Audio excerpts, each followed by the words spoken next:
caught me. It says, please wait. Dave McPherson has not accepted. I'm Sean. And I'm Dave. This is Barstools and the complete maritime music bucket list.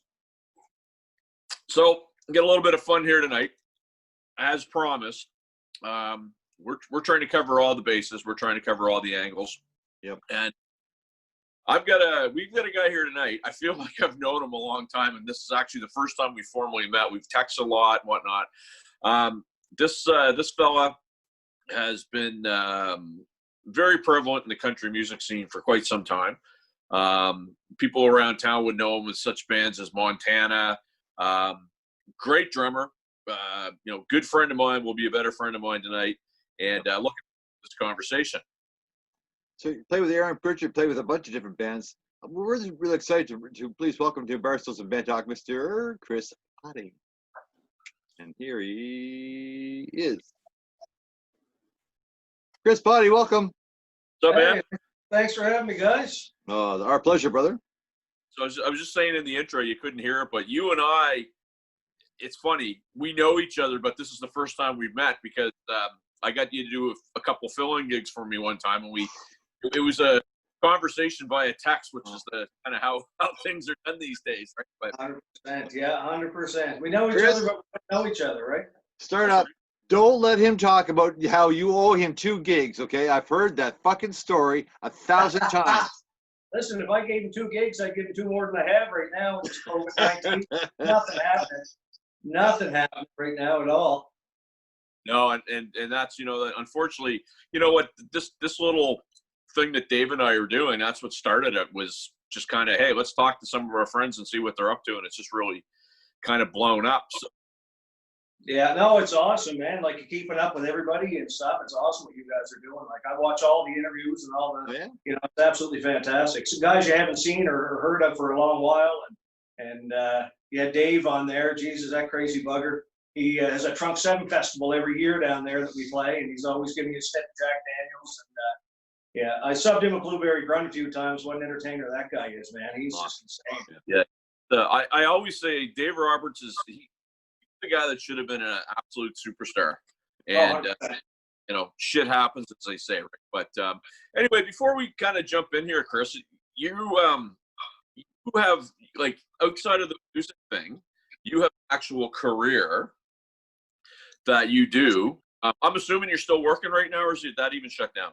No, we're working. We do 4 days on, 2 weeks off right now. It's a rotation, right? So why don't you tell everybody what you do? Work for the Halifax Sheriff's Department. So sheriff by day, musician by night, I guess. The wife made me get a real job. So the music thing wasn't enough to feed the 6 kids. So it was 6. Yeah, we got a blended family, so we got 6 of them. So it was. She gave me 3 years to go back to school and do what I wanted to do, and ended up being a sheriff. It allowed me to play music and still tour and still do all the stuff that I did, and still have a decent income too. So I said, what the heck? I was going to end up in jail anyway, and I was getting paid. I hear you. So one of the things that Dave and I, when I want to bring you on the show, but for 2 reasons. We've been doing a player series. Obviously, you're a player, so we're going to cover that. But one of the genres, and it's kind of funny the way it worked out, because we're also going to talk to Michael Lloyd tonight.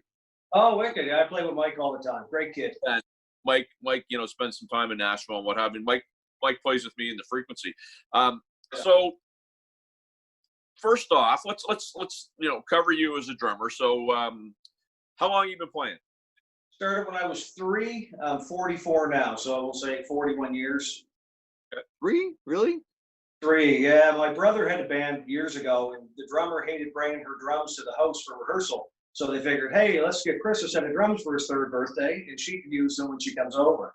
Anyway, I fell in love with it, started playing, and they used to play like the Fort Scenic and all these places, and used to get me up. Yeah. I was 3 years old. They got me up. They clamped the hi-hat down. I couldn't reach the bass pedal, and they got me up to play a song. I got a bunch of pitches and shit. And that's where it started. That's where it all started for me. It was back then. I fell in love with it and been doing it ever since. Yeah, imagine if they had phones back then, you would have been a YouTube star like all these 6- and 7-year-olds that you see on there now, right? I'm telling you, there was no such thing back then. You actually had to sit down and learn how to play your instrument on your own, right? pretty crazy, pretty crazy. Yeah. So, so you've been playing that long. So, and we were talking. You're from Cold Hart. And it's, you know what? It's weird because I mean, I grew up in Woodlawn, and you and I never really crossed paths. And you know, I'm going to assume you weren't always in the country genre, but maybe I'm assuming wrong. No, started.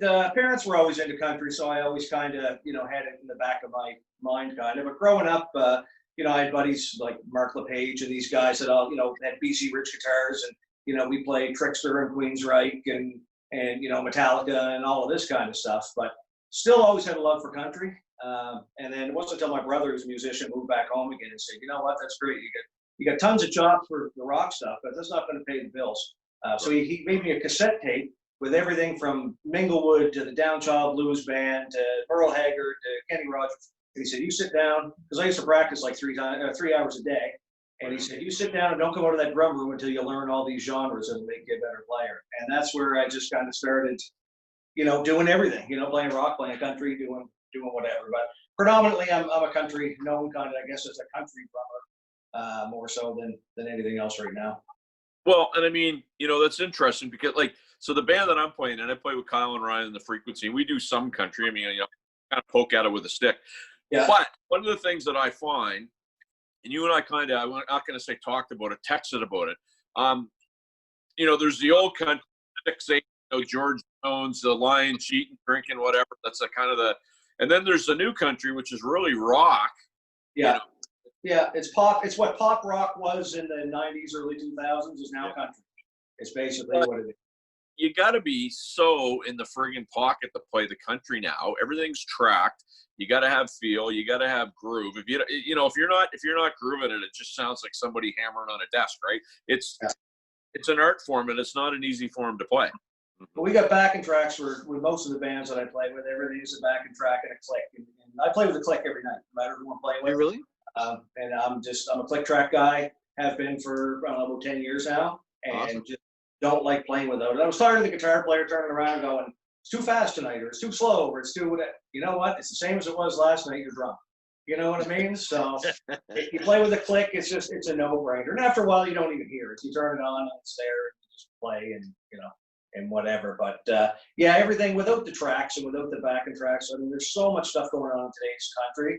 I mean, you'd need a 30-piece band to cover all the parts, right? It's true. So yeah, so that's what everything from the label acts I play with, right down to the pub acts. Everybody's using backtracks now, so it's just one of those things. So what would you say now, Chris, was the first band that really got your attention, whether it be like as a budding country artist or just as you start playing in bands? Like, what was the first group or the first performer that you said, hey, I want to be like them, or I want to have a band like that? Motley Crue, 100% Motley Crue. That's not country. That's not country. I've been a Crue head for years and years, you know, back from the Too Fast for Love show to Devil, all that stuff. And I had it on album, like back, most kids probably watching this don't know what an album is, but, you know, I put it on my turntable and sit there and, you know, and play all these tunes and Helter Skelter and all these, you know, all these tunes. And I wanted to be like Tommy Lee, man. He was the guy, right? He was the shit. And that was my huge influence growing up, for sure. As far as bands go, they were different. They were, you know, yeah. So I guess that's where it all started for me. I can relate to that. I mean, I, you know, talk about it all the time. I like I mean, if I'm listening to the Sirius XM, it's 39, it's Hair Nation, right? That's what I'm in. Different stuff like that. But you know, it was kind of, you know, the Crew, Quiet Riot, Dawkins. I was actually a Striper fan, believe it or not. They weren't bad. To hell with the devil. Yeah, like I had all that stuff.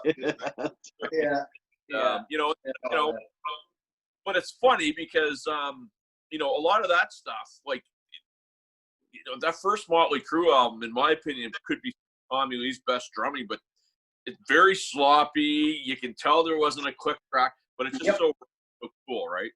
But it felt live. It felt, you know, you felt the swaying. You felt the, you know, they weren't on. But I mean, listen to any Metallica album. Lars Ulrich ever played with a click track, and you can feel the songs going kind of. But that's what made those bands, right? I mean, it's just you listen to it and you go, you know what? They're really playing that shit. Like, there's no studio tricks. There's no nothing. Like Too Fast for Love, I think it cost them $2,500 to record it, and Yeah. it sounds like a $2,500 recording, but it's classic. Like it's stuff that you can't reproduce in a $3 million studio today. It's so funny because when this COVID shit started now, Chris, I said, I'm gonna buy myself some gear. I want to do some recording. I had some songs in my head for a long time. I want to do some covers, just for me. Like it's not gonna, I'm not gonna try to sell it or anything, but I wanted to start recording. So I got the software, and Lord dying, Jesus, it was probably about a 15-hour tutorial about how to make a bass drum sound like a human bass drum to emulate it. It's like, well, why not just get a bass drum? Like, why not just do it? But it's so weird because you have to calculate for human error. You have to calculate for that lag time, for that drag, for that feel. But it's not.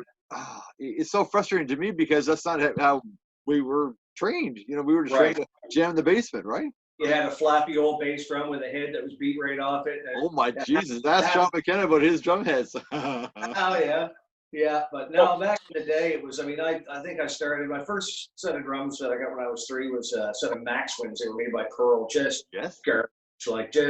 But you know what? They did the trick. And then later on, I upgraded to Westbury, which were like, oh, that's way better than Maxwin. And then eventually you get into the Pearls and the whatever up the line. And then I ended up picking up an endorsement with Hendrix drums, which to me was like Brady drums was to most people, 15 years ago. Could never afford them. They picked me up when I started doing the tour stuff, and I've been 100% Hendrix ever since. But you start at the bottom and you just slowly work your way up, right? That's the progression. What size kit are you playing with now, Chris? I mean, like, you're not Tommy Lee now, or you're not playing Tommy Lee with the country band. So, like, what size kit are you using? What kind of format? Well, when I'm playing the country stuff, I got 1 up and 2 down toms. So I got a 12-inch rack tom. I got 14, 16 floors. I run 2 snares, one on my hi-hat side, and one of them's got what's called a big fat snare drum on it, so it's kind of got that old 70s kind of sound to it. And then my main snare, of course, that I run. And then I got a DTX Multi-12 pad on the side for all the loops and all the hand claps and triangles and all the shit that's in today's stuff, right? And then on top of that, of course, I got my iPad running the back and all their stuff. So it's it's quite a bit of stuff running for sure. Like it's definitely you're not just sitting back there twiddling your thumbs, having a drink of beer, and putting a cigarette out in the ashtray like you were in the 90s, right? Well, I started playing with Kyle. I've never had so much gear because we use a click track because he likes it. I got my mic kit, all my own cables and whatnot. But then I've got 4. I use a headphone amp. I use, I've got more guitar cables than the guitar players do, and it's just, you know what I mean? Just the way technology. Yeah, most times I go out, if we're doing a tour, I take anywhere between 12 and 14 channels on the board, depending where we're playing, right? Wow. That's with overheads and hi-hat mics and all that shit. But all the electronics and the clicks on one channel and the tracks on one channel and the DTX is on one channel and then you take your earbud rack and you take your, all the stuff. So it's a lot of, probably an hour and a half setup and, probably 45-minute teardown because you already get paid and you want to get the hell out of there. But yeah, it's funny. Back in the day, I used to have the Tommy Lee drum kit because I never used to set it up myself. And as soon as I started setting my own stuff up, it went down to pretty much what you said. I actually, I'm a Mapex guy. I picked up a Mapex deal, and I got a new kit. And unfortunately, it's 2 floor toms, and there's no rooms that I play. You can actually get the second floor tom in just the stage. All right, so. But are you triggering anything like any of your heads or anything? It depends. Now I got a trigger on my kick drum. I get an internal mic in my kick drum, and I have an external mic in my kick drum. So my trigger, if I go, say we're doing, I don't know, the Metro Center, the trigger goes through the DTX, so you get the digital trigger sound, and then the internal mic gets the beater sound, and your external mic gets the head sound. So, kick drum. When you're running big digital boards and shit like that, and there's room for it, you can run that. Now, if I'm playing a club, it's just I'm using the internal mic in my kit, and that's where it ends, right? Because, most guys aren't taking around a 48-channel mixer or whatever. Like, it's just so right? No, for sure. Chris, I have a question for you. So this is a place where you can actually shamelessly drop names, and we love it. So, like, let's take us back now. So you're playing, you're 3 years old. You start playing your first band. You're kind of a rock guy. You just discover country, you learned the chops. Who have you played with? Well, we started back in, oh God, high school. The fellow from Eastern Passage, his name was Tim Henneberry, and everybody down there loved him. He was a country guy and whatever. So we got a gig playing the Village Gate, doing Young Country's breaks at the Village Gate. So now we were all probably 15, 16 years old. Back then I had long hair and a mustache, so I looked old enough to get in. So I could drink. The other guys had to leave when we were done playing, kind of thing. That went on to Buffalo clubs and that kind of stuff. You know, like I say, doing the high school thing and trying to get the chicks and that kind of shit. That's why I started playing drums. I like chicks, right? But no, then I moved on. Play bass. Right. Funny stuff, right? Now I went on, you know, I didn't do a lot after that, just kind of practiced and did my thing and tried to I wanted to go out. Like my big thing was I loved the Halifax country scene at that time, and I just wanted to be in a good band that everybody knew and just go out and do a good job. And back then, if you couldn't play, you didn't play. Like it wasn't like now you buy a guitar and charge $300 and you and your buddies can go get a gig at the local watering hole. Back then, it was the A-list players, and there was, you know, it was kind of political, and you had to know somebody to get in and whatever. So, of course, my brother knew all the guys from playing. So I got a call. Boot Hill was doing a across Canada thing. Jeff Blazanson, the bass player, released an album, and they were going across Canada. So they called everybody. They called like Rob Smith, and they called, you know, all these guys. And of course, nobody could do it. So my brother said, "No, call my little brother. He'll go." So anyway, they called me up and like last resort kind of shit, right? Like, hey man, like, can you pack up and come across Canada with us? So I was like, yeah, man, what the hell? Send me your tunes. And I knew most of them anyway, because I sat in my room and played tunes, you know, whatever came out on CMT back then, I was learning it, right? So yeah, we hit the road in an '84 Chevy van with a trailer in the back and drove clean across to Vancouver and worked our way back. And man, I'm telling you, I had a hell of a time. So I flew back about halfway through the tour because I got chickenpox. Oh. So yeah, I was like almost 20 years old with chickenpox, right? It was lovely. But the band houses weren't clean, so you know, there's that. Yeah. So their drummer at the time was Doug Yarn, and Doug had just had a baby and whatever. So the boys got as far as Thunder Bay, and they called me up one Saturday night and said, "Hey man, we'll come back to town. Doug, you don't want to play anymore, man." And I was like, huh, "Do I? Do I ever?" So that got me in. I mean, back then Boot Hill was like the band. Like their harmonies were deadly. They were just insanely awesome. So yeah, so I joined with those guys and did a few years with them, and then started a band of my own called Montana. Myself, Rob Burke, Derek Sketchley, and Keith Merrim. I don't know if you guys remember Keith.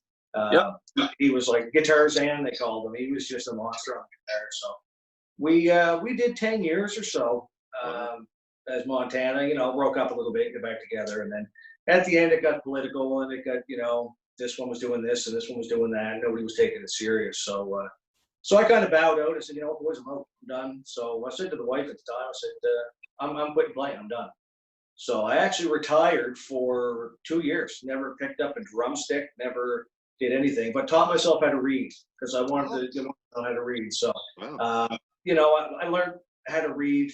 I can't really sight read, but the Nashville number system was the big thing then, and it still is now. So I taught myself the Nashville number system and that kind of stuff. And 2 years after that, I got a call from J.D. Clark, actually. J.D. called and said, hey, man, here you're looking for a gig. I said, no, not really. And he said, well, I got a drummer, Rob Francis, actually was playing drums with him. And said, Rob's playing with the Persuaders, man, and he can't commit. Like, they're doing a lot of stuff, and I need a guy to sub. And I was like, well, I'll do a couple of subs or whatever. Anyway, the rest was history, right? It's just me and JD ever since. We've been playing together, and we got a new band that we just started. And yeah, so I was doing that. And of course, I did the Michaela Lynn thing. I still play with Michaela. She's down. We did a gig over at Cole Harbor Place, and I got in with Jason Benoit. I don't know if you guys know Jason, but yeah, Jason was with Sony. His last single before this one went gold in Canada, actually. So started touring with him, became his Atlantic band leader.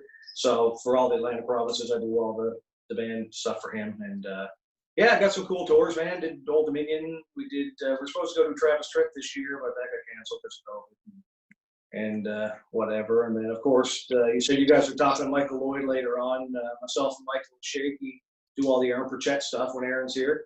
So we go through and hold my beer while I kiss your girlfriend and all that fun stuff. And yeah, that's it, man. I've subbed, I guess, with just about everybody that wants to hire me, and got to play with Georgette Jones last year. That was cool. She was in town, George Jones's daughter. Oh yeah. So yeah, so she was in town, and we got to go do that gig. That was pretty killer. And got to hear all the stories about George and Tammy Wynette, and just all the. She sat around the trailer and had a beer, and she was just really cool. So, you're living your childhood dream, right? Right. Yeah. So. Yeah, we just started a new band with myself and JD Clark and Gary Chipman. You guys probably know Gary from 10 Mile House. Yep. And John Nicholson from 10 Mile House. So Yes. we got a new country thing called Bourbon and Boots, and we're doing that. So that's a lot of fun, man. Those guys are killer players, right? I'm Gary and Johnny and subbed for Randy a bunch of times at 10 Mile, and just stellar players, great guys. So actually, Gary put it all together, called me up, and said, "Hey, man, you want to join the band?" I was like, yeah, what the hell? Let's do it. So, yeah, we're having some fun doing that. Excellent. So now Cheers has a new format, like the old Cheers from Sean and I's day when we were playing. There's almost about 10 years difference between you and I and Sean. So, I mean, in our day, Cheers was like kind of a rock bar, but kind of rhythm and blues. It was the Cheers kind of anything went at Cheers, but it was open quite late, and it was a nightmare fucking gig without question. But oh my God, I went to go see a friend of mine play, Andrew Phillick and his band over at Cheers. And I was like, oh my God, it's a totally different look and feel. And it's an awesome bar geared towards today's country. Yeah, 100%. Now, I played the old Cheers too. I played with a band called Up. And we used to do Cheers and Yale House and that whole circuit basically that Sean and those guys are doing now. And yes, it was a nightmare gig, jammed in the corner there with everybody falling, drinks falling all over your shit. Yeah, it was hell. But yeah, the new Cheers doesn't hold the people that the old Cheers did. So your capacity is about 140. But you know what? The ones that are going there are going there to hear the music. Like the response is great. So it's and it's funny because I mean I subbed with TJ King and Brooklyn Blackmore and pretty well everybody that plays down there. So there's times that I'm there 4 weeks in a row. And then I get a week off, and then I'm there 3 weeks in a row, right? And Shaky and Mike Lloyd are the same way. Like, they're in there more than they're out of there. But you know what? It's not a bad place like to go when you don't mind playing there. The staff's great. It's a good gig, right? So, yeah, no, I'm digging it. And it's good that somebody finally opened the country bar because once the rodeo closed, it's like everybody was in competition with the rodeo for years. Like we used to do rodeo, Little Nashville, depending on Park. The Mill and Truro. We used to do this whole circuit, Little Nashville and whatever. And the rodeo was called in Burnside, or not Burnside, in the Strawberry Hills. Wild Heart. Wild Hearts. Yeah, Wild Hearts was another one back in the day we used to do. Yeah, with the picnic tables. Everybody sit on picnic tables, right? It's like everybody was competing with the rodeo, and then the rodeo bowed out, and everybody just bowed out with them, which is crazy.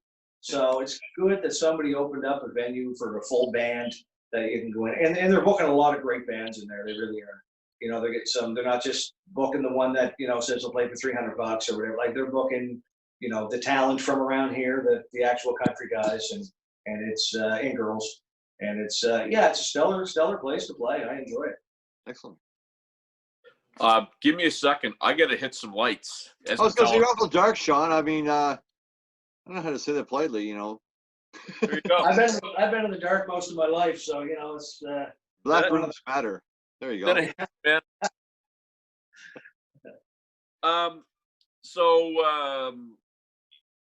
Chris, you talked about because I forgot that you played enough because I play with Peter Janes too. Peter's monster bass player. Oh, Pete's one of my best friends. We played in a ton of bands together. Yeah, Pete's a great player. And the freaking guy living in Glasgow and driving back and forth every night in Halifax. Insane. Yeah. Well, he'd stay at my place when I was in Cole Harbour, so he had a key to the house. He was like, yeah, hey, man, can I stay in your coach tonight? Yeah, Pete, absolutely, buddy. Like, had that. But he'd be up, like, we'd play till 3:30. He'd be up at 6 o'clock and go fishing. Oh, I know.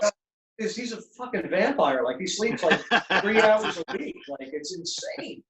So the way that I started playing with Pete was I had a band called Caper that split up, and we started this other called Frankie Deuce. And I think you might have subbed for me, man. The whole idea was to be whoever's around, come in and play. So it was almost like one of those LA Sunstrap Strip sort of jam bands. And Peter was the original bass player. And what I remember about him else was like his big rattle my friggin' fillings, man. His sound was just unreal. And he used to set up not like to the left of me, but he good 5 feet away. Yeah. And good Lord. What a sound. Yeah. Pete's always been like that. He makes fun of the guys that got the 15 pedals on the floor and shit. Like, he's got a tuner. That's Pete's pedals. Like, he's got a tuner. And I'm telling you, that guy is insane. And actually, we were looking for a guy that sang with the Benoit thing to do the tour and stuff. So anyway, I called Pete. So Pete's playing with us with the Jason Benoit stuff now. So he did the Old Dominion tour with us and stuff, and Cavendish and all that stuff. So Pete's up there just killing it, man. Like, yeah, groove. The guy's got groove coming out his ass. Like, he's insane. But yeah, no, me and him and Chrissy and Eddie and Andrew Caswell played enough. I was the last drummer that they had there the last year or so that they were together. But we and I don't remember at the time, but they played down at well, at Cheers a lot. And they up we were at the ale house break because the breaks were kind of staggered. Yeah, it was always funny every time together, and it was just like a shit show. Like, you know, it's like, you know, we at least we get to stay and play in our spot. They had to walk down the hill and go and try to attempt another set. Right? It was kind of funny. Honest to God. Yeah, I miss the ale house. I haven't played there in a long while, man. I miss Randy and those guys. Like, it was just, that was my favorite club downtown to play. Yeah. I loved that place. You know what? It wasn't necessarily the most lucrative gig, but the staff were great. The crowd response was great. You just seemed to have a fun time there every time you played there. It was just awesome. Yeah. And the thing about that room, you know, it's just weird. Well, obviously it's one of the last ones to close, but Money in the Bank, you know, Friday, Saturday night, you're going to be playing to a crowd. Like, it's just all packed, right? Always, yeah. And it's usually people mid-20s and up, so you're not playing to the 19-year-old that got hammered at home and is throwing up on the dance floor kind of, you know, it's all people that are a little bit older, right? So it's I always loved that gig, man. I played there for years and actually miss it. Yeah, hopefully get back there again one of these days with a sub gig or a band or something. Don't fuck with sub gigs. Don't get him going on fucking sub gigs. Holy Jesus Christ. So, Chris, let's talk about the future now. So it's kind of a weird time right now, this whole pandemic thing. I mean, Sean and I have talked to, you know, hundreds of people at this stage of the game with this, our month and not even a month and a half. It's like 5 weeks old program. And everyone seems to have the same story. Like, we're all thinking positive. Like, it's a temporary thing. It's a lapse. I mean, the whole world's been affected, but I mean, there's a love and a need for live music. So where do you see yourself, Chris Pottie, in the next 3 to 5 weeks? The next 3 to 5 weeks, I don't think anything's going to happen in that amount of time. All right, 3 to 5 years. I hope. Oh, Jesus, I'll probably be dead by then. Oh, Jesus Christ. Or in jail. Or in jail. Well, guaranteed I'll be in jail next Monday because I got to go to work. But yeah, I don't know. I just hope I can just keep doing what I'm doing. I mean, it's like I say, the Benoit thing is, you know, my main tour gig. Love it. The band's great. And like I say, I'm the Atlantic musical director, so it's all guys playing with us from here. So it's Pete James playing bass, Chrissy and Eddie's playing guitar, Ryan Roberts is playing banjo, mandolin, and every other friggin' instrument he plays. So we have a lot of fun doing that, and usually tour season, Cavendish, that kind of stuff, big shows, we'll be doing that. I hope to keep getting the calls for Chet and those guys when they come through town. Love playing with Aaron, you know, fantastic guy. And the Bourbon and Boots thing, like I say, that's really starting to take off now. Boys are gelling really good together, and it's just, you know, for a club band, it's like everybody learns their shit.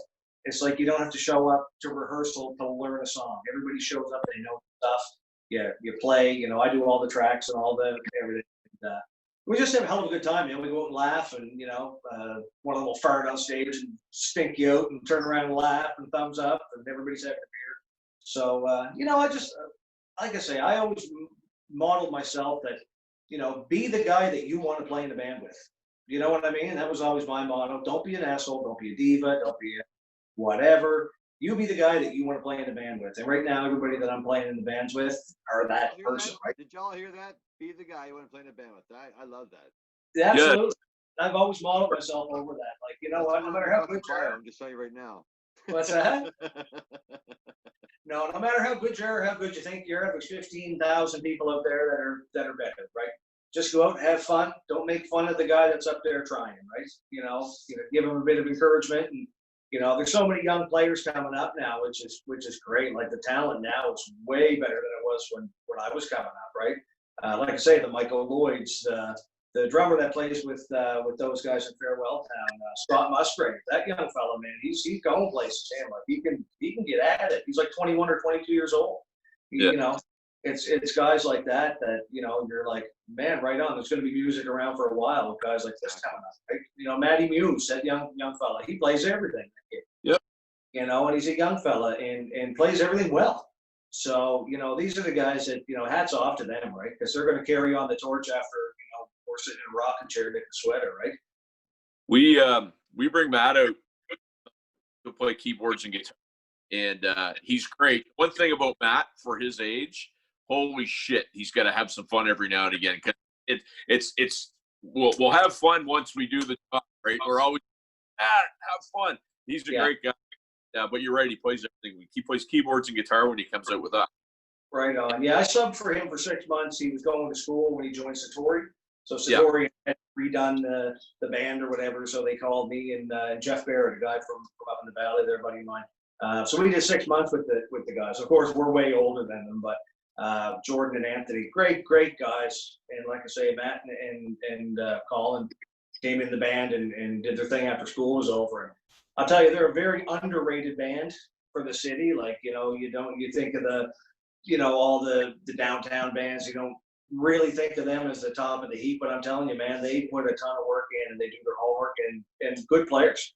Good players. For a gig myself, and they're old souls. Like they really are old. Like they get it. Like I understand what you're saying. Yeah. Yeah, 100%. Matt and Anthony, the Green Light Go project that's doing well for them. Yeah. Because Matt, you may or may not know, Matt's actually a really big dance kind of dude. That's his muse, right? Pardon the pun. The other thing I like about having Matt on the road when we go out is I don't have to sound check. He gets to do it for me. So because I'm the sound check drummer in the world, friggin' hate it. Yeah, kick drum. Just keep pounding the kick drum. Yeah, it's playing one of those bars where people are eating. Kick, it's there, and they're looking at you like they want to stab you with the fork. It's like, no, please go do that for me, right? Yeah, 100%.